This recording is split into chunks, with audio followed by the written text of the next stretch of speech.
and welcome back to another BobBlast. Hi, I'm Bob Burridge, and this one is all about repeating the same subject over and over and over and over. And why is that so important to do that? You know, I've been painting the same subject, oh gosh, maybe over 25 years, over and the thing that's so great about that is you become so familiar of where you want to go. If you knew you were only going to do one painting, it kind of builds up all kinds of like, it better be the right brush stroke. You know, that whole kind of, in other words, you bring your own fear into the painting. I mean, that's not why you're doing the painting. You're doing the painting because it's great fun to do. And you can create anything you want to. The best part is that you can do it again and again and again. And you can see some of the samples behind me. And I like to paint simple subjects like coffee cups or fruits and vegetables. And sometimes like just one simple pear. Oh my gosh, I've been probably doing that pear for about 25 years. And I'm still painting them. And so what I would like to share with you right now is I'm going to go back to an earlier painting where I had multiple pears and continue working on it. And I'm going to explain why I want to continue working on it. First of all, because I have lots of them to do and I like to play like that. Not just one pair. So I'm going to be working on one sheet, and then I'm going to show you how I start 2 or 3 quarter sheets of a pair. We'll do the same thing, but only bigger. Alrighty, and that means more water and bigger brushes, always, always, always. So let's get started.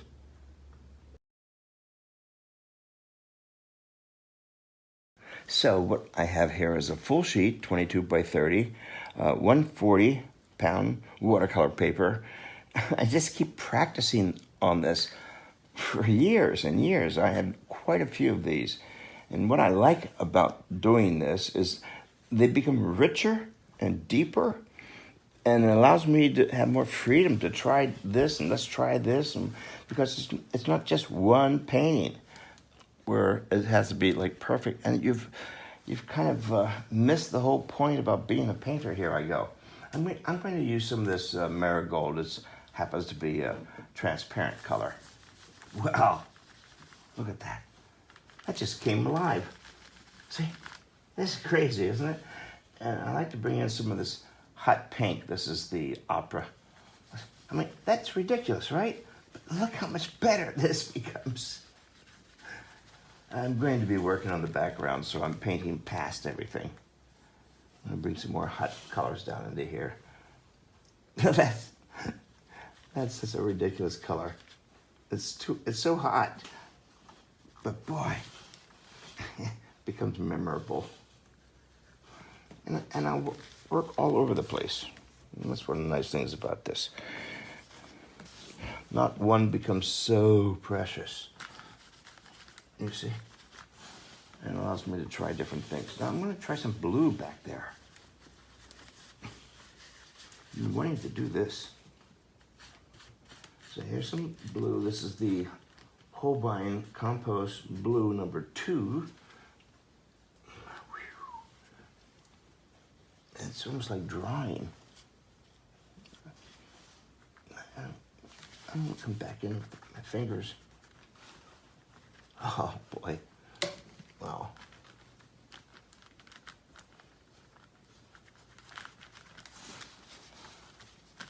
And wiping it away. I can't wait to start doing some negative painting in here. This will be great. More water. You see? Well, this is just one little section. I wanted to show you how I take it to the next step. I'm adding blue because this is so hot. The pear with so many reds in here. I thought it'd be fun to see a little bit of coolness and a color into it. It gives it another dimension, actually. See, the brightest over here. Now I'm going to wipe it away.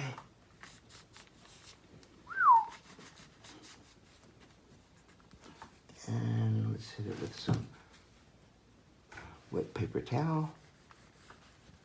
Oh man. And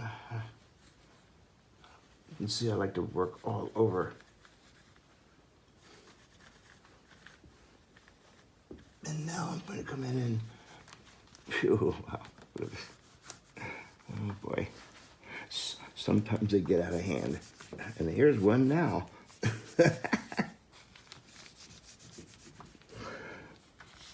It might end up being my best one. Yeah, see, it made me push into it even further. Now, what I'd like to do is put together a more of a quieter background, more of a neutral background. I'm going to use like a 2-inch wide brush. So that will be more neutral.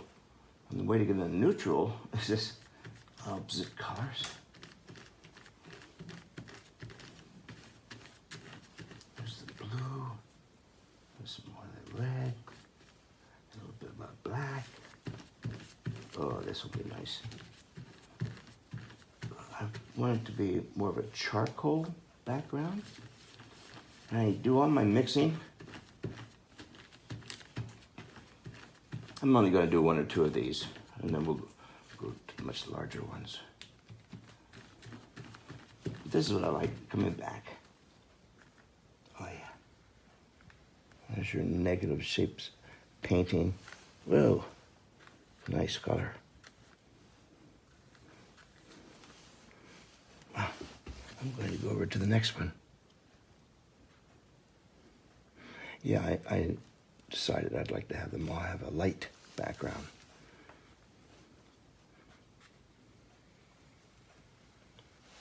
More of a neutral background too.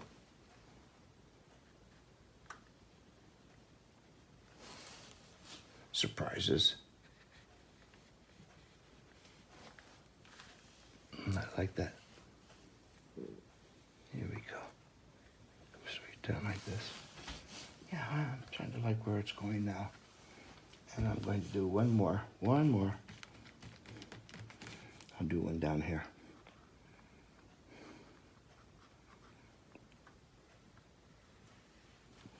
You see the advantage of negative shape painting. You can pick up some of the other colors that are underneath. Kind of unintentional, but that's what I think gives a painting its personality. It shows the hand of the artist too.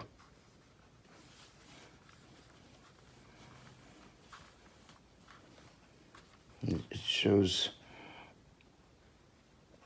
it's not perfect. At least that's the way I paint.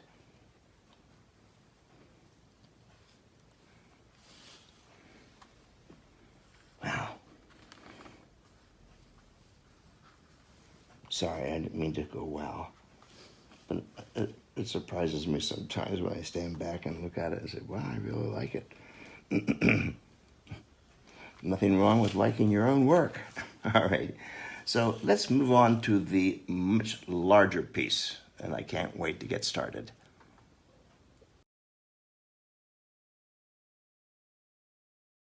And now I get to show you how I start 2 quarter sheets. It will be part of a series, but for our time right now, it will just be 2 of these right now. And I'm going to continue on. This is quarter sheet, 300-pound watercolor paper. Lots of water to my right. And I'm going to just start off. I'm going to do a fun sketch. Oh boy. And I like to work on both of them at the same time. That way, you know, you don't get to fall in love with it so much. You know? They're close. They're not twins. But kind of siblings, huh? I'm looking at right now the negative space.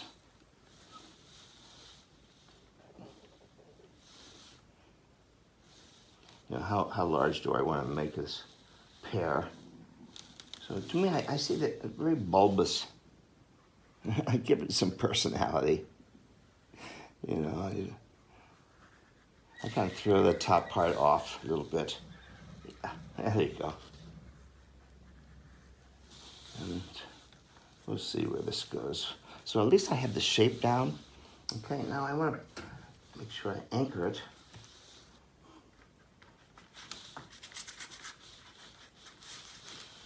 I'm going to do this really quickly here. The point being, I'm working on a series. And if they're ever shown together in a professional show, you know that the one artist did it. First of all, I'm using the same colors. That helps. Yeah, and you don't want to keep changing your styles between different subjects, and you want to make it look like it came from one person. And you notice I'm painting all over the place again, and it helps me to stay loose. So I want to come in with the dark side a little bit here. Oh, and lots of water. Oh, see, it made it so much brighter already.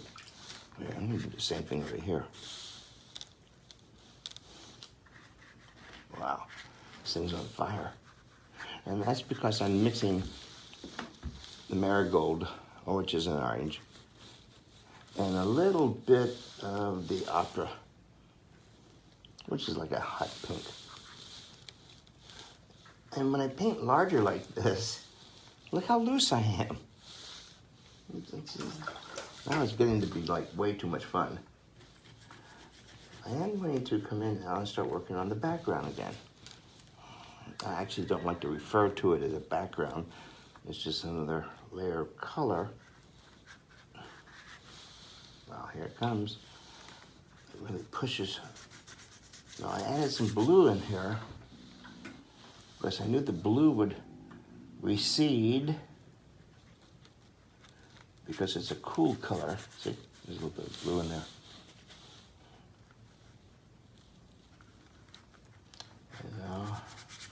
By the way, this watercolor paper, I did not put any gesso on it. It's pure watercolor. That's why it handles this paint so well. Amazing. Look at it. Oh man. I add some hot pink down in here and pretend it reflects back down into here. Oh boy, now I have a happy brush. You know, I'm all over the place now. It's getting richer and richer and richer. Wow.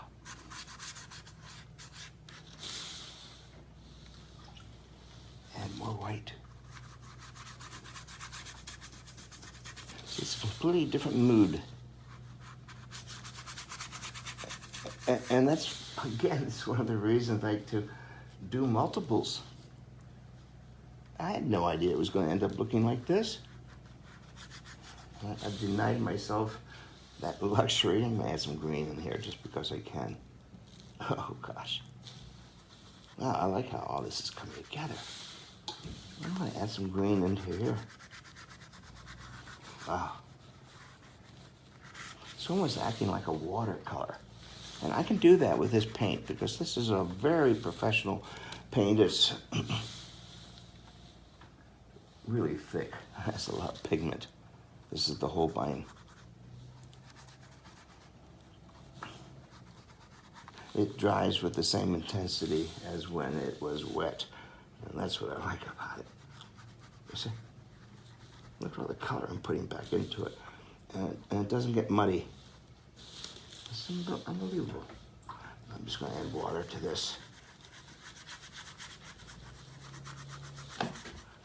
So what I really wanted to show you here is by working on a series, and that's kind of important to do that, you get an opportunity to build your own confidence and experimentation. Look, they're completely different. But look at the fun I've had in the past 2 or 3, 4 minutes of doing multiples. So I'm going to suggest to you that you do multiples. And so remember, though, the next BobBlast, though, I will show you how I add, let's put some collage into this and really kick it up. Okay, I'll see you at the next BobBlast with collage on top of these.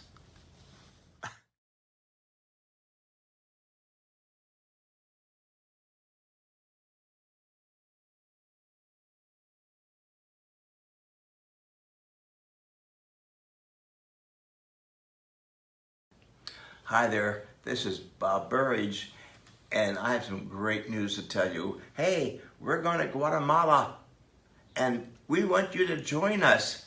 It's pretty easy. It's wonderful. I've done this before, and thank goodness I'm going back again. I just can't wait to do it. Think about the culture, the Mayan culture, the sculptures, the buildings, the peoples, their colors, their food, the haciendas. We are staying in great places, by the way, down there. And the people and the culture is all around us. I just remember being in one of the big open squares and my entire class was painting, and I looked up and it was the entire school let out just to surround us. The love and the companionship and certainly the colors. It was so inspirational. So I just wanted to invite you there again to sign up now, because you don't want to miss this opportunity. I cannot wait to get back there again. So go to my website, robertburridge.com. I'll see you in Guatemala.